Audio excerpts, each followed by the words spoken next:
100 years ago, Ireland stood at the brink of a bloody civil war. At the time, the whole of the island was ruled from London, but a bill before the House of Commons at Westminster planned to establish Home Rule, creating a separate parliament in Dublin that would have extensive powers over Irish affairs. In a dramatic act of protest, 500,000 Unionists, men and women from all classes of society, signed their names to what became known as the Ulster Covenant. Some, it was said, even signed in their own blood. The first person to sign the Covenant was the charismatic Unionist leader, Edward Carson. Using this pen at this very table here at Belfast City Hall, he swore an oath to oppose the breakup of the United Kingdom by any means necessary, even an armed insurrection. What followed was an unprecedented standoff between Unionists and the British government, one that threatened a military rebellion in Ireland and violence on the streets of Britain. This is the story of that extraordinary episode from British and Irish history, one that is cloaked in mystery, myth and misconception, but which was to turn this man, the Dublin-born Edward Carson, into an unlikely but defining figurehead for Ulster Unionists, and an event that was to shape the political landscape we live in today.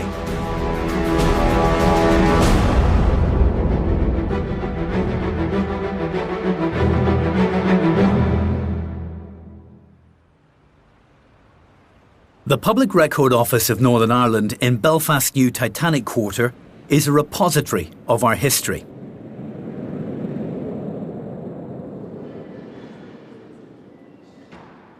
It contains literally millions of documents, dating as far back as the 13th century, all neatly boxed away for safekeeping.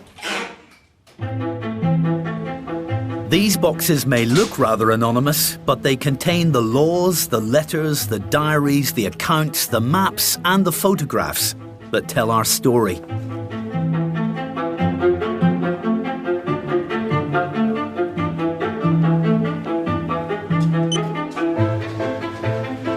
And in the boxes on these shelves is a collection of particularly significant documents.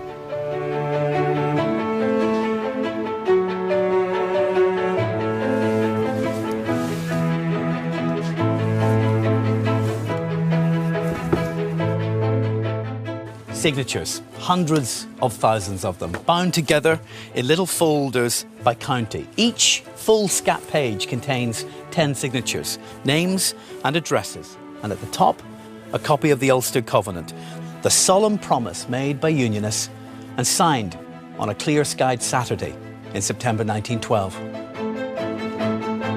There are lords and ladies, politicians and clergy, soldiers and police officers, teachers, shipyard workers, labourers and linen workers. They're all here. And also here, someone by the name of William Crawley. He also added his signature to the Covenant that day.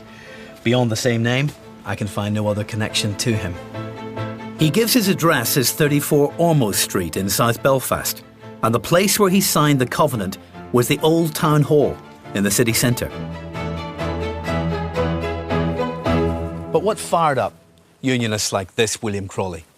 What triggered this avalanche of written defiance? It's simple, really.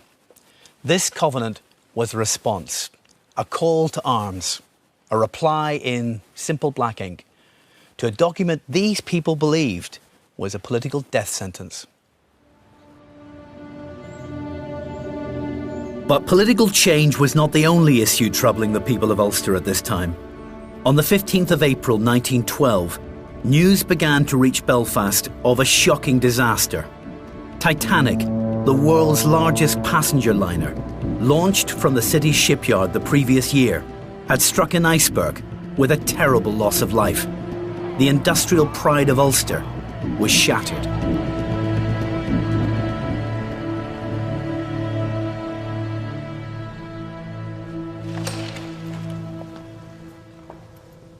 But Ireland's Unionists believed they were now facing an even greater crisis.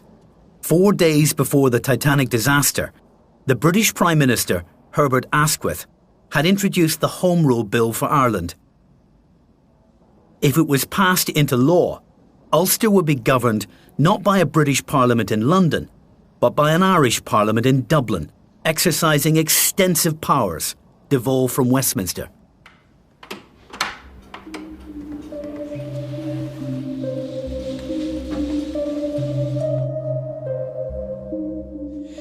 Here in the archives of the Houses of Parliament is this rather innocent-looking document. It's got a lovely parchment cover, the green ribbon of the House of Commons at the side, and it's called An Act to Amend the Provision for the Government of Ireland. We think of it as the Home Rule Bill, and it does look innocent, but in fact, this is what the Ulster Covenant was about. This is why 500,000 people signed their names and pledged, if necessary, to give their lives to fight.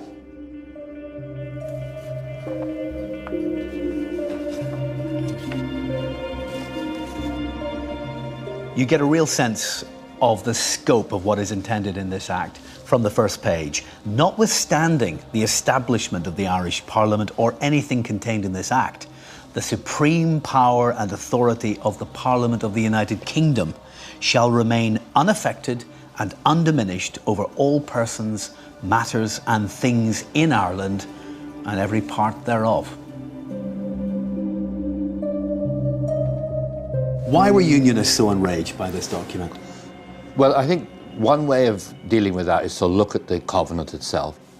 And the first point it makes is that it believes that this bill represents a threat to the material well-being of North East Ulster. It must be remembered at that time Belfast was considered to be one of the premier industrial cities in the world. The second point that they make is it's a threat to their civil and religious liberty. And the third key point, more positive, is the idea, it's a challenge to what they call the equal citizenship of Northern Irish Unionists within the United Kingdom. In addition to their concerns that this might eventually lead to independence, the Unionists were clearly also concerned about the influence of the Catholic Church. Home rule means Rome rule, they said. Yes, and again, that is an argument which it is very hard to say has been refuted by subsequent history. But there were particular cases which alarmed Unionists about the growing influence of the Catholic Church. And there are also occasions of very unwise statements by Catholic clergymen, as there are by some Protestant clergymen in this period, which again created a spasm in the Unionist mind. But the subsequent history of 20th century Ireland does not disprove the thesis that self-government is some form of Rome rule. It's really clear from the bill that the British king would remain the King of Ireland. How can this be read as a strategy towards independence? It's devolution, isn't it? Oh, it is devolution. Look, the best way of thinking about this bill now is to think of it as something similar to the Scottish model that we've seen in recent years. But it is equally reasonable to say, and the Unionists make this point again and again, once you have devolved this power, once you give the prestige of an Irish Parliament and you set it up in Dublin, and that Parliament says, we want to take further powers, we want to move in a more separatist direction, it's actually going to be very hard to stop it, because that Parliament will have a legitimacy and an emotional appeal which it wasn't there before. The seeds of the crisis had been planted 2 years earlier, in 1910, when a Liberal government was elected to Westminster with a majority of just 2 seats.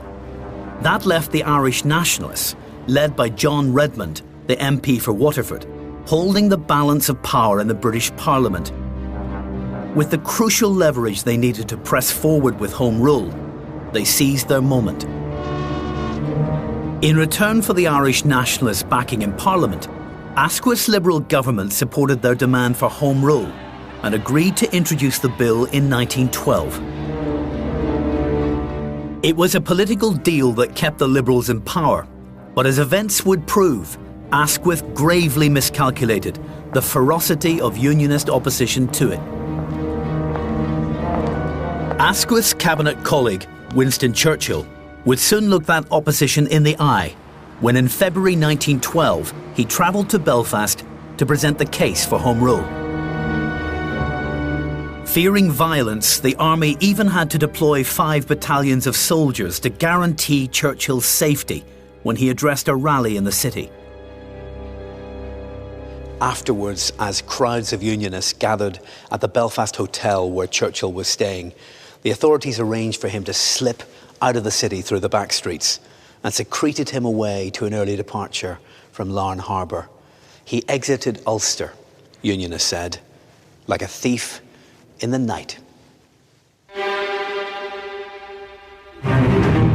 The political battle lines were drawn, sometimes literally, in cartoons and propaganda posters, caricaturing the key players in the unfolding drama. In the case of the Unionist campaign, depicting the political apocalypse that would befall the prosperous city of Belfast if Home Rule was granted.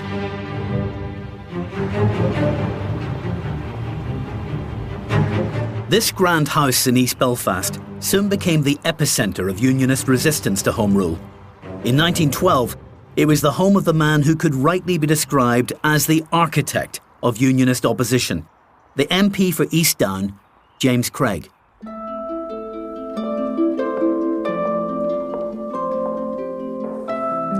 Craig was the son of a self-made whiskey millionaire. He trained as a stockbroker, but it was his military service in the Boer War that equipped him with the tactical skills he would deploy in the Unionist struggle against Home Rule.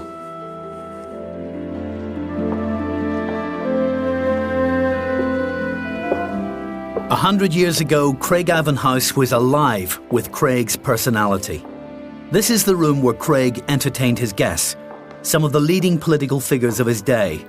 It features a stained glass window Craig had designed to commemorate his connection with some of the greatest men in history.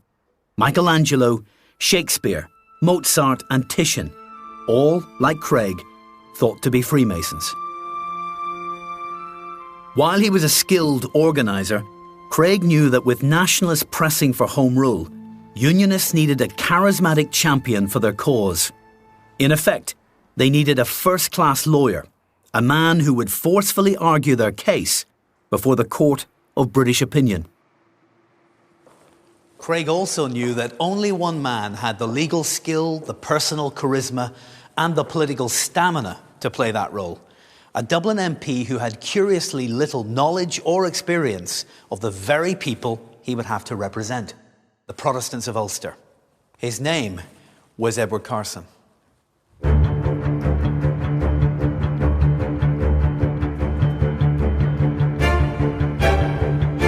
Student debaters at Trinity College Dublin are perfecting their skills as orators. This is the college's historical society, known to everyone as the HIST. People fear what they don't understand, and they hate what they cannot conquer. And it's where the public voice of the future leader of unionism, the Dublin-born Edward Carson, was first heard. I'm here today to beg you to stand in opposition to this foolhardy idea. We say that the Muggle society has in many senses gone from a backward one, in which fought each other, and which oppressed, into one which is now free and fair and democratic. Many women like us. Some say Carson, even in these first forays into public debate, was already refining the granite-like appearance that would eventually become his political calling card. And beg you to oppose.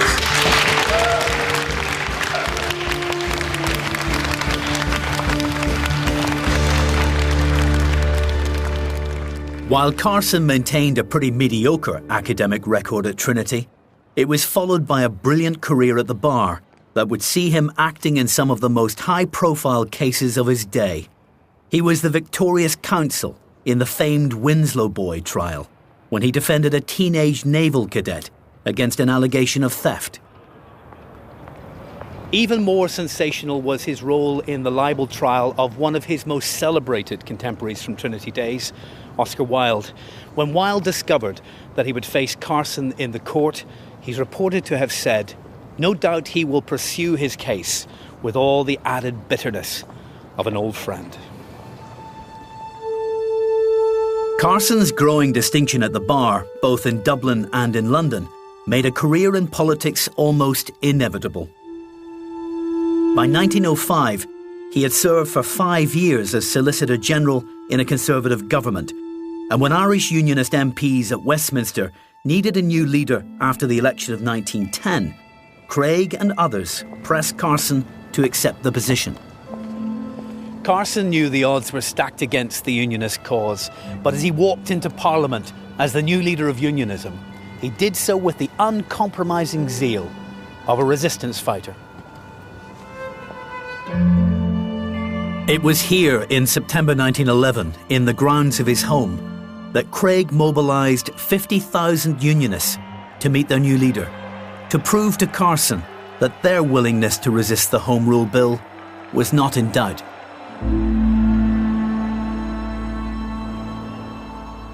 As Carson walked down the hill from the house, the massed Unionists gathered here roared their welcome. And as he moved through their ranks, he climbed a specially constructed platform at the centre of what is essentially a natural amphitheatre here. And in response to their demonstrations of support, he offered them determined words which anticipated the battle that lay ahead of them.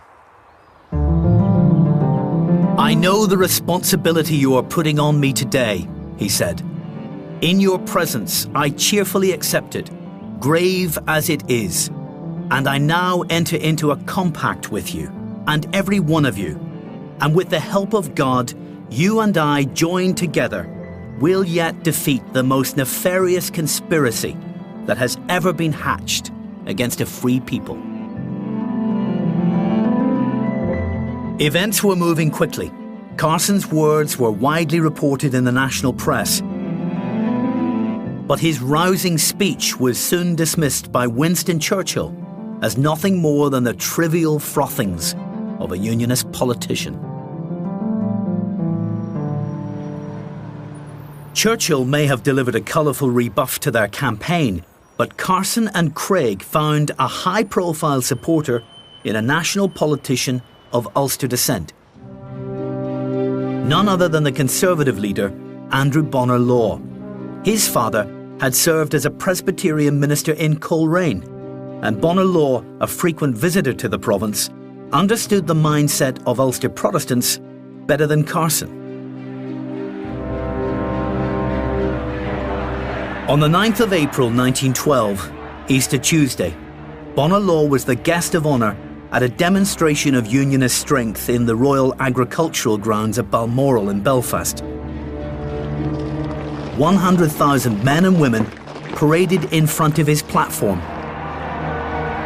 And nearby, a 90-foot-high flagstaff flew what was said to be the largest Union flag ever woven. 3 days later, on Friday the 12th of April, the Home Rule Bill was introduced in Parliament. The following Sunday, the Titanic struck an iceberg. Amongst Unionists, the sense of depression and an air of impending defeat was palpable. The show of strength at Balmoral had been a triumph for Craig, but it was not enough. He wanted to give Unionists in Ulster an opportunity to put their convictions into words, to signal their determination in a binding oath. In late spring at his club in London, Craig found himself puzzling over the wording of that oath. Sitting nearby was a well-known Belfast businessman called B.W.D. Montgomery, who, seeing Craig's furrowed brow, asked him what he was working on. When Craig explained, Montgomery immediately suggested that he should model his text on the Scottish Covenant of the 17th century, which protested against interference by the king in the life of the church. They called for the club's librarian and asked him to bring them a book on Scottish history. Then hurriedly they searched for the Scots Covenant of 1638.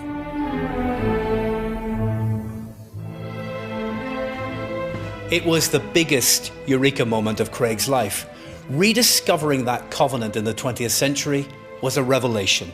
Craig's family was originally from Scotland, settling in Ulster during the plantation of the 17th century. Now here he was, reaching back in time to another moment of crisis, for help in the Ulster Protestants' hour of need.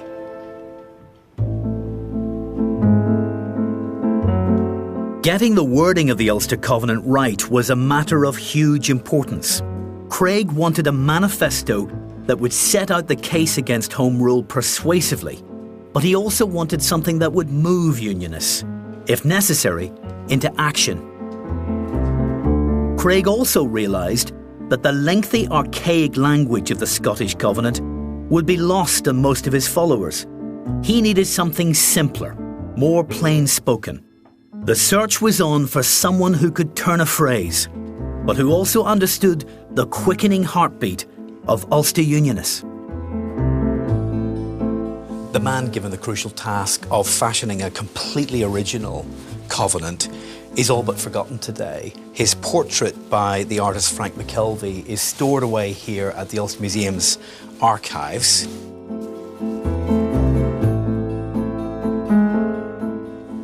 This is Thomas Sinclair. A successful merchant and influential Presbyterian, Sinclair was a liberal in politics. He broke with the British Liberals over their plans to introduce Home Rule, and at Craig's request, he set to work on a draft of the Covenant, agonising over every phrase of it and incorporating important amendments from the Presbyterian Church.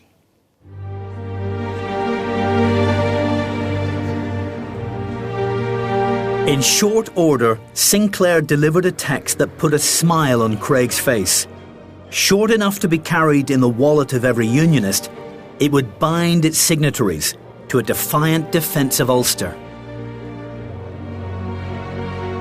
Being convinced in our consciences that Home Rule would be disastrous, whose names are underwritten, subversive of men our of civil Ulster, and religious freedom, and solemn covenant to defeat the present conspiracy in the event of such a parliament being forced upon us, and in using all means which may be found necessary, Home Rule will be disastrous, and trial confidently trusted, do hereby pledge yourselves in solemn covenant. Craig moved quickly to announce his new covenant in the press. Saturday the 28th of September would be named Ulster Day, a public holiday and a pivotal date in the history of Ireland, when the loyalists of Ulster would be invited to sign their solemn league and covenant. Leaving nothing to chance, Craig managed 10 days of rallies across the north of Ireland. Carson set out on the campaign trail, which began in Enniskillen, then swept eastwards through Ulster towns as he sought to mobilise the support of Unionists. He was greeted like a returning hero, with rank and file escorting him to platforms and tens of thousands of new volunteers marching past him in military order. But the wording of the covenant was still to be revealed. That moment also had to be carefully choreographed.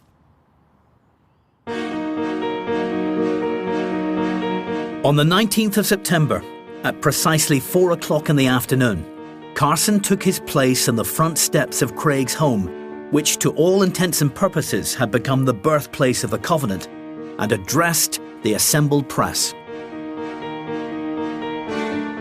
He read aloud the text of the Covenant, and one phrase in particular was lost on no one. They would pledge to resist Home Rule in using all means that may be found necessary. Unionists had issued a conditional declaration of war.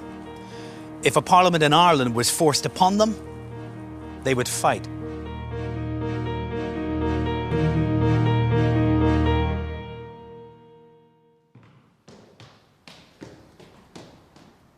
The charismatic man who would lead them earned not just the respect of Unionists, they looked to him as a political saviour. But Carson's public persona masked a deeply complex personality. What kind of man was Edward Carson? Well, he was an interesting and equivocal figure. To the outside world, he was the epitome of fortitude, resolution, and he appeared like a messiah. But inside, he was a prey to self-doubt, and he was an intense hypochondriac. His letters to Lady Londonderry, for example, are full of complaints about his health and how he was taken to his bed yet again and that sort of thing. The Unionists clearly thought the Covenant a masterstroke, but it was certainly a political gamble too, wasn't it? Yes. The background was quite serious sectarian violence in this city, and the Covenant in a way was a safety valve. It allowed the people to let off steam in a ceremonial way by signing this solemn declaration. The Covenant may have been a safety valve, but it had within it this phrase, all means necessary, which was a kind of ticking bomb inside that document. Yes. I think they were prepared to do all things necessary. When Carson agreed to come over to the first mass meeting in 1911, he wrote to Craig and said, "I'm not for a game of bluff." And he wasn't, but his followers weren't either. So it was entirely serious. At a mass rally in the Ulster Hall, Carson urged his followers to translate their opposition to Home Rule into a binding contract. It was the 27th of September, the eve of Ulster Day.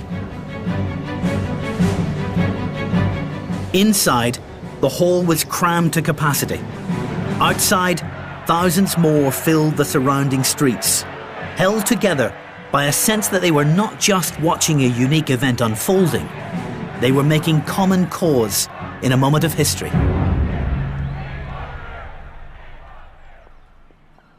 The next morning, Carson rose early and returned to the Ulster Hall for a church service. Across the province, Ulster men and women followed his example, listening to sermons that drew parallels between the pledge they were about to sign and the Old Testament covenants between God and the people of Israel. Suitably stirred by that religious endorsement, Unionists made their way to one of hundreds of designated venues, mostly church halls, where they would add their names to Craig's solemn oath.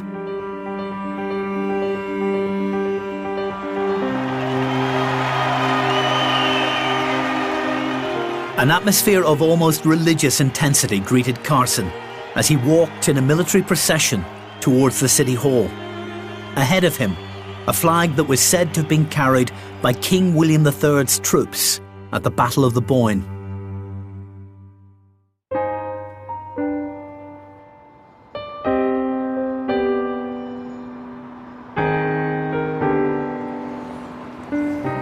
Belfast's newly built City Hall was by far the largest of the Ulster Day Covenant centres.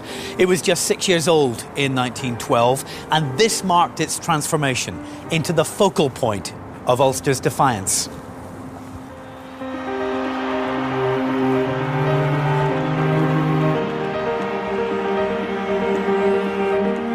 When he arrived at the City Hall, Carson was met by city fathers and tens of thousands of loyalists. 2,500 men from Orange Lodges and Ulster clubs acted as marshals to ensure that Craig's choreography was followed literally to the letter.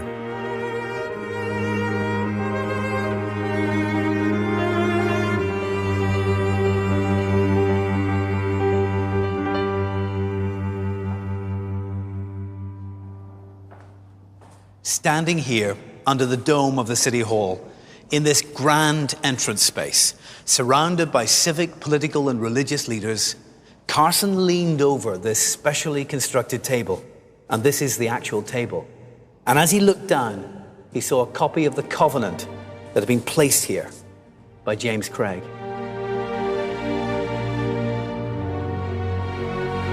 This is the actual pen used by Carson to sign the Covenant. It's a silver pen presented to him by the Ulster Committee on Ulster Day.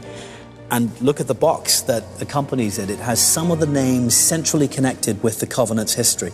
Thomas Sinclair over here on the right, the man who drafted the words of the Covenant. B.W.D. Montgomery, the man who originally suggested the Scots Covenant as a model to James Craig in that London club. And of course, over here on the left, Captain Craig MP, James Craig himself. As Carson and the other dignitaries stepped back from the table, marshals began to usher in the ordinary people of Ulster. In waves of 500 at a time, until the doors were closed at 11 p.m.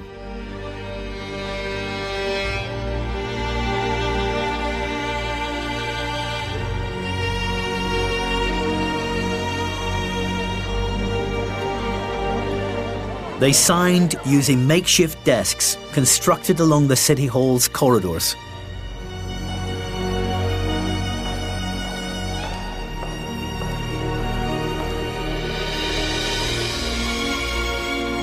While the men of Ulster signed using the main text of the Covenant, women added their names to a separate declaration, pledging to associate themselves with the men of Ulster in their uncompromising opposition to the Home Rule Bill.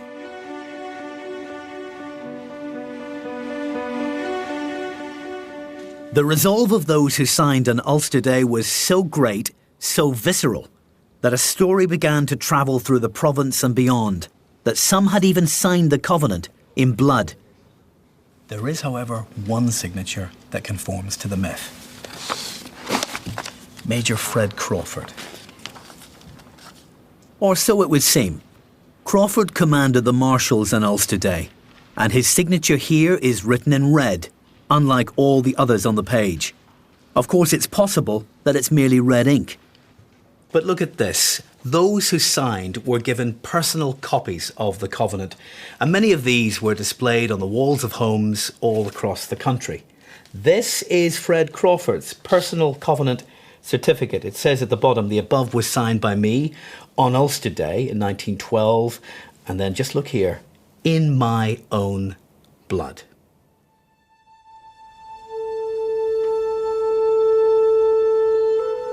In total, 471,414 men and women signed, women outnumbering men by about 10,000. And they signed not only in Ulster, but in Dublin, where 2,000 signatures were collected. In Scotland, where 20,000 people added their names, and in exotically far-flung places like South Africa and even China. Some of them weren't even on land. This is a collection of signatures from a ship en route to Canada, bringing people from Ireland who were emigrating, and they've divided their signatures into second and third class passenger lists.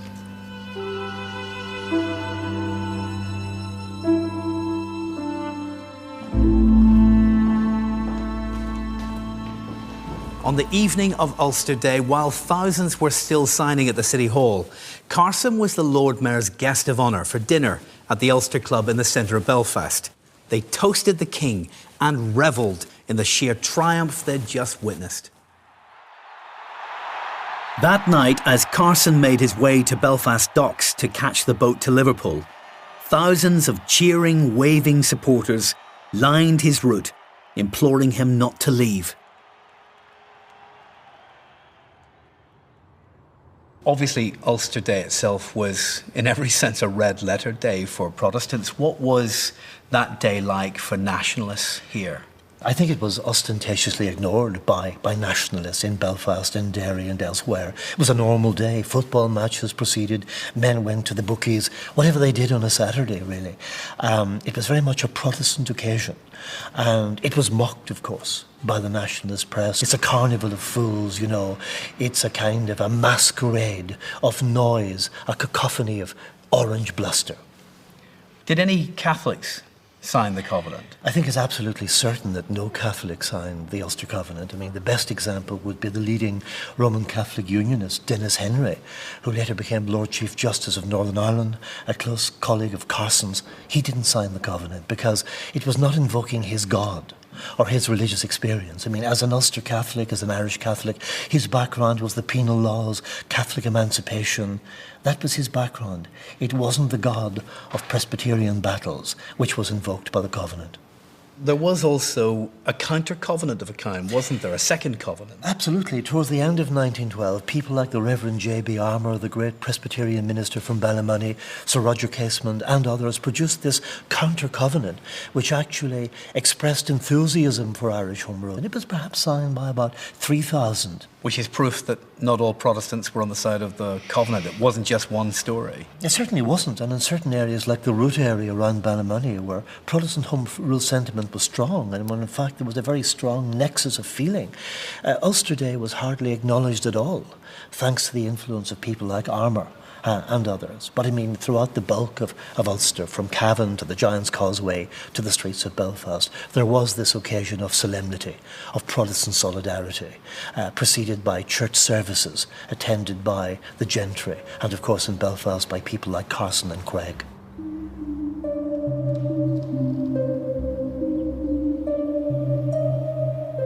The nationalist newspapers may have been witheringly dismissive of what they described as Carson's circus, depicting it as a grotesque farce that would lead nowhere. But if they believed the signing of a covenant was the final act of this political drama, they clearly misread the Unionist script. Carson and Craig never believed signatures on a piece of paper could halt the Home Rule Bill's path through Parliament. They never saw the covenant as a kind of petition to present to Parliament. In fact, it was never presented to anybody. Instead, the Unionist leaders saw the covenant as their mandate, a mandate to resist Home Rule in Ireland and, if necessary, to create an alternative government in Ulster. But a government without an army is a government without teeth. Within 4 months of Ulster Day, in January 1913, Unionist leaders took a momentous decision that would set them on a collision course with the British state. Recently unearthed minutes from those Unionist meetings record plans for the establishment of a provisional government and the creation of a military council. The die was cast. The men of Ulster, those between the ages of 17 and 65, would be asked to join the ranks of a new militia, the fighting arm of the resistance. It would be called the Ulster Volunteer Force. In effect, those who had signed the covenant would be urged to follow through on their pledge and stand as brothers in arms. The new military council wanted a force of 100,000. James Craig, in a speech in Ballymena in 1913, went even further. "I will not rest content," he said, "until every man who calls himself an Ulsterman is in the ranks of the Ulster Volunteer Force." Those gathered there to hear him speak that day shouted back, "We are ready."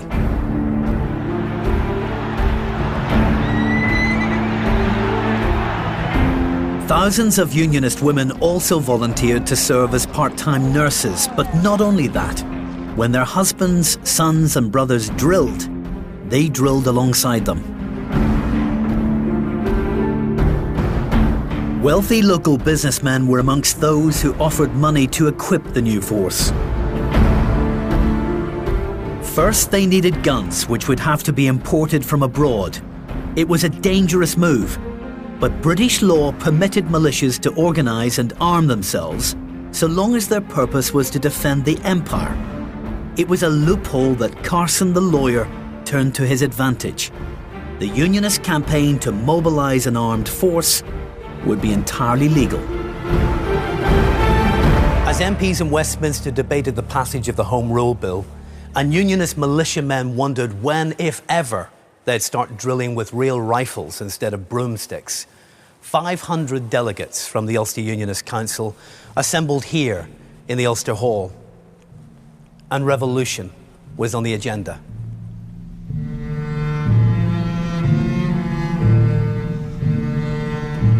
If the organisation of a militia was made possible by a legal anomaly, what was about to take place in the Ulster Hall was illegal to the point of treason.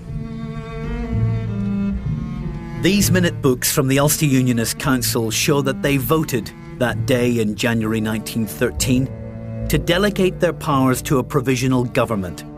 Carson was named chairman of its central authority, and departments were formed dealing with finance and law, education and defence, transport and health, customs and excise, even a post office. When the public announcement of a planned provisional government was made, it was accompanied by the sound of flute bands and drums. UVF parades were held across the province, coordinated from the force's new command centre, here at the Old Town Hall in Belfast, now part of Belfast Laganside Courts.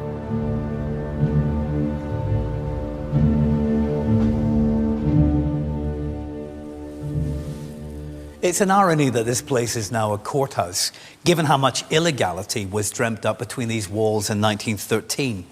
James Craig served here as a UVF staff officer, and working alongside him was a man who would play a crucial role in making that new force battle-ready.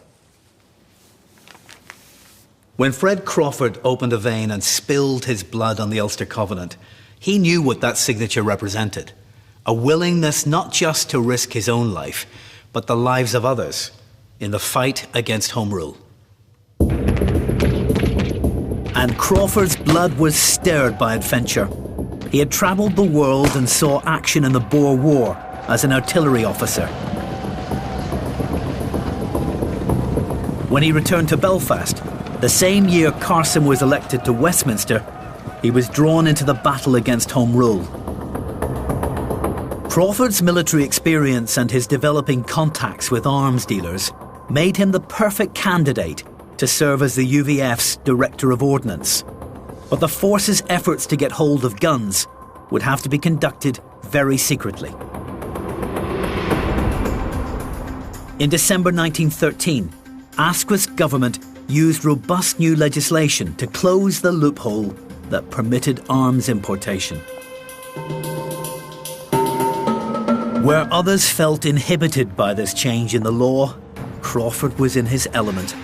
He loved to play the cloak and dagger role of a secret agent, scuttling from one fake identity to another, scouring Britain and Europe for contacts. And Crawford had a plan.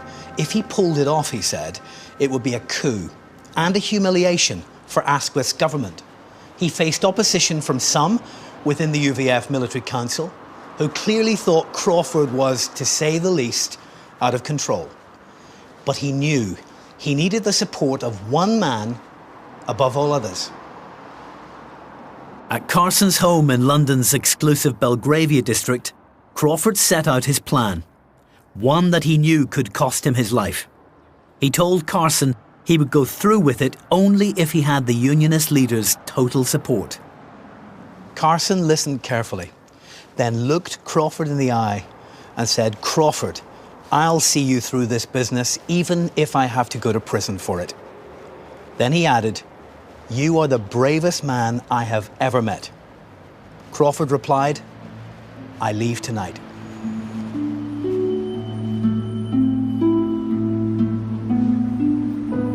His destination was Germany, where he had already sourced thousands of rifles and machine guns and millions of rounds of ammunition. Now all he needed was a vessel that would transport the arms to Ireland. Meanwhile, in Britain, tensions were rising. The hawks in Asquith's government, not least Winston Churchill, wanted the army placed on a war footing. As rumours reached Belfast that arrest warrants for Unionist leaders had been signed, Craigavon House, the place where Carson first announced the Covenant, was now under UVF guard. James Craig's wife, Mary, kept a meticulous record of the extraordinary events taking place just outside her drawing room. Look at this page from Mrs. Craig's scrapbook, what looks like a domestic image, Sir Edward Carson at their home visiting with them, and below it, British Army troops marching into Hollywood Barracks just along the street from Craigavon House. But in fact, Craigavon House was itself a military compound at that point, and these images are the images of war in the air. With Parliament in uproar and Belfast under siege, the unfolding drama would now move along the coast to the County Antrim port of Larne. And at the centre of that story was Dromalis House. A century ago, this was the home of the Smileys, a well-known Unionist family, and Carson was a frequent visitor here. Today, the building is home to the Sisters of the Cross and Passion. The peacefulness of this setting today is a world away from the escalating tensions of 1914, when armed lookouts studied the horizon from the roof of this stately home, ready to give the signal that the riskiest venture in the history of unionism was about to begin. How big a gamble was this for Carson? It's a ferocious gamble, but the entire policy of militancy is a gamble.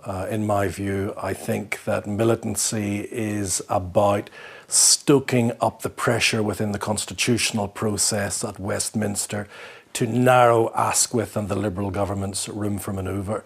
And I think what happens between 1912 and 1914 is that Asquith is not budging, and the Unionists therefore have to increase the pressure. So the culmination of this is the gun running of April 1914. Was this an act of treason? That's an extraordinarily difficult question to answer because it involves obviously the technical legal question of treason as opposed to, if you like, the wider question of betraying somehow the British identity that they sought to embrace. I think we can set out a variety of things in a clear-cut way. They are engaged through the gun running in acts of illegality. The gun running is illegal. If you look, however, at the Covenant, I think it perhaps gives us some clues as to the Unionist mindset at this time. The Covenant sets out, in my view, a listing of what the motivating factors within Unionist resistance are. And the first of these factors is the material well-being of the Unionist people and the wider population of the north of Ireland. There's also referencing to civil and religious equality.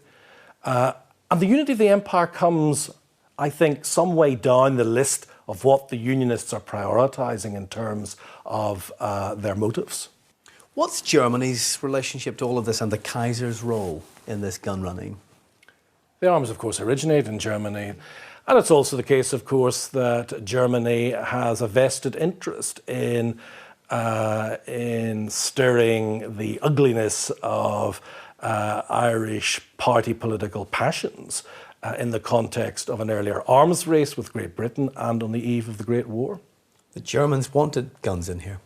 The Germans benefited from weapons arriving in Ireland, yes. While Britain and Ireland were on a knife edge, Crawford was still in Germany and had found a Norwegian cargo boat with the decidedly unterrifying name of the SS Fanny to bring the guns to Ulster.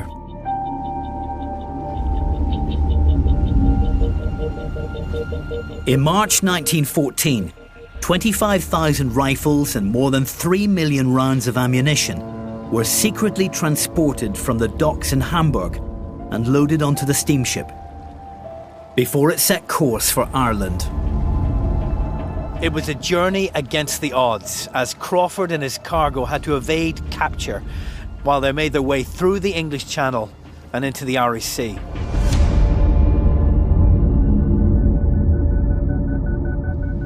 At Tusker Rock, off the coast of Wexford, the cargo was transferred to a coal ship called the SS Clyde Valley, which was a frequent visitor to Irish ports and therefore less likely to attract attention as it carried its new cargo to the port of Larne.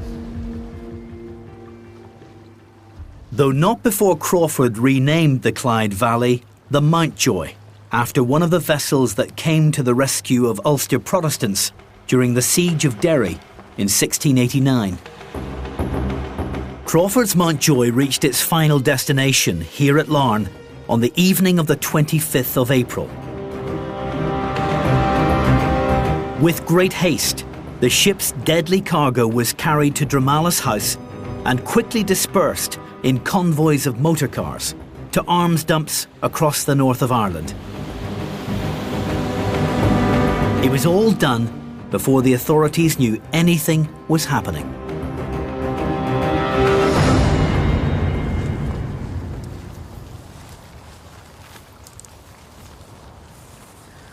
Guns like this were brought in that night under the cover of darkness. This is one of the original Mauser rifles from Hamburg. And after 100 years, it still fires. The next day's newspapers were full of accounts of the gun running. Asquith, fuming with indignation, described the event as an unprecedented outrage and considered ordering the arrest of UVF leaders. Advised that this would only inflame the situation, he relented and instead ordered a cruiser and 18 destroyers to patrol the coasts of Antrim and Down. Even the hardline Churchill was moved to talk of compromise, imploring Carson to seek an amendment to the Home Rule Bill to secure the interests of Protestant Ulster. Another consequence of the UVF's illegal gun running was almost inevitable. While some nationalists laughed at the irony of Unionists arming to defend themselves from their own British government, the Republican leader Padraig Pearse said, "The Orange man with a gun is not as laughable as the nationalist without one."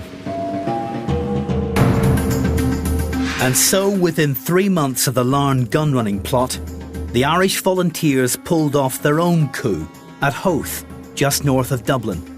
They landed 1,000 rifles, also from Germany, but this time in broad daylight.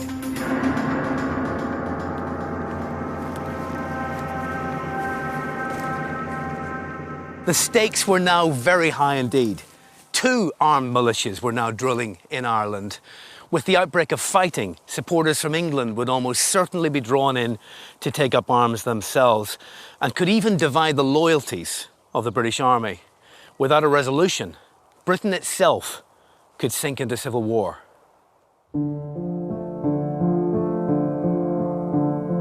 In an anxious effort to avoid open war on the streets of Belfast, Dublin, and quite possibly Liverpool, Glasgow and London too, Asquith's government tabled a compromise. An amendment to the Home Rule Bill that would keep the Ulster counties within the United Kingdom for another 6 years, while a parliament in Dublin was established. To Carson, it was merely a stay of execution. To Redmond and the Irish nationalists, it was an assault on the very idea of Home Rule. But while politicians argued, militiamen in fields just like this one in South Antrim practiced their shot.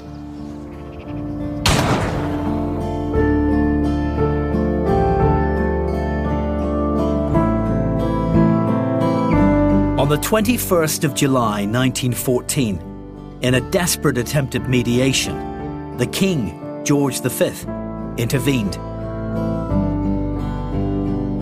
He invited both sides to a crisis summit here at Buckingham Palace. For the first time in Irish history, a formal peace conference, what today we'd call all-party talks, had been convened involving both Unionists and Nationalists. Under the King's roof, Asquith and Lloyd George listened for 3 days as Carson and Redmond bickered and debated with any hope of a compromise diminishing by the hour. The summit ended in deadlock. But events in Europe were already crowding out their arguments. 12 days after the Buckingham Palace conference ended in stalemate, Britain declared war on Germany. A war that would ultimately cost 35 million lives and redraw the map of Europe. The Home Rule Bill was passed into law in September 1914, but with an accompanying provision that delayed its implementation until after the war. Now, despite the intensity of the Unionist campaign to resist the bill, it was greeted in Ulster with silence. No violence on the streets, no protests, no demonstrations.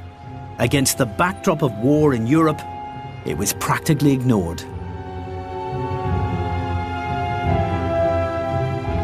The UVF, established to defend Ulster against what they saw as a treasonous British government, was soon to become the 36th Ulster Division of the British Army. They were to suffer devastating losses a sacrifice they saw as the fulfilment of the promise they'd made in the Covenant to defend the Empire. Many of the Irish volunteers who armed themselves in response to the UVF also marched to war as the 16th Irish Division. They also bravely spilled their blood alongside their Ulster counterparts and wearing the same uniform. Home rule would eventually come to Ireland, but not as anyone had predicted. In the partition of the island that followed the War of Independence in 1921, the South would govern itself as the Irish Free State. The 6 northeastern counties of Ulster, those where Home Rule was most resisted, were renamed Northern Ireland and granted their own devolved parliament here at Stormont. It's one of the many ironies of this story that a campaign aimed at resisting a parliament in Ireland would eventually lead to just that. As an Irish unionist from Dublin, Edward Carson ended his political career disillusioned by the partition of Ireland. Likewise, the unionists of the other 3 counties of Ulster who signed the Covenant, Donegal, Monaghan and Cavan, felt betrayed, excluded from the new state of Northern Ireland. Carson lived out the rest of his life in London. The man who once sanctioned illegal gun running was to become a British law lord. He's buried in St Anne's Cathedral in Belfast, a city he never lived in and which he said he hardly knew.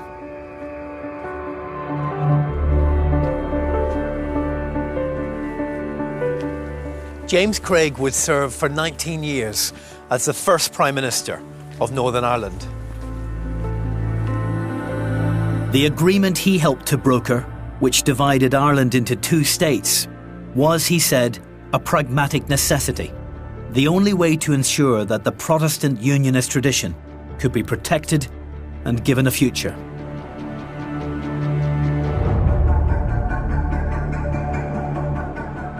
Craig's buried just feet away from Parliament buildings, out of sight, still permitting the charismatic Carson to steal the limelight.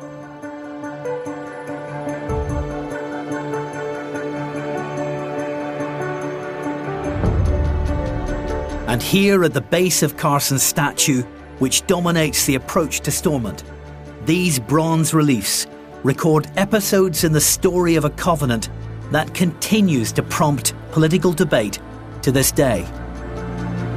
To some, it's the birth certificate of the new Northern Ireland, a symbol of loyalty and sacrifice. To others, it's the reason why this island was divided, the trigger that fired us into open conflict almost half a century later. However we read it, this much is clear. This covenant, with its 500,000 signatures, united 2 very different men, Carson and Craig, in a struggle that would define both their lives and ours.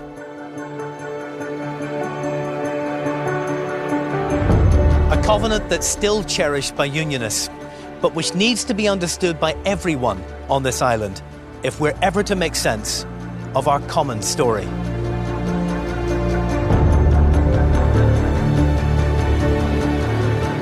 And there's more information on the Ulster Covenant at bbc.co.uk/Northern Ireland. Tomorrow on BBC Newsline, Julian O'Neill looks back at what else was happening in Belfast in 1912. That's here on BBC One Northern Ireland at 6:30.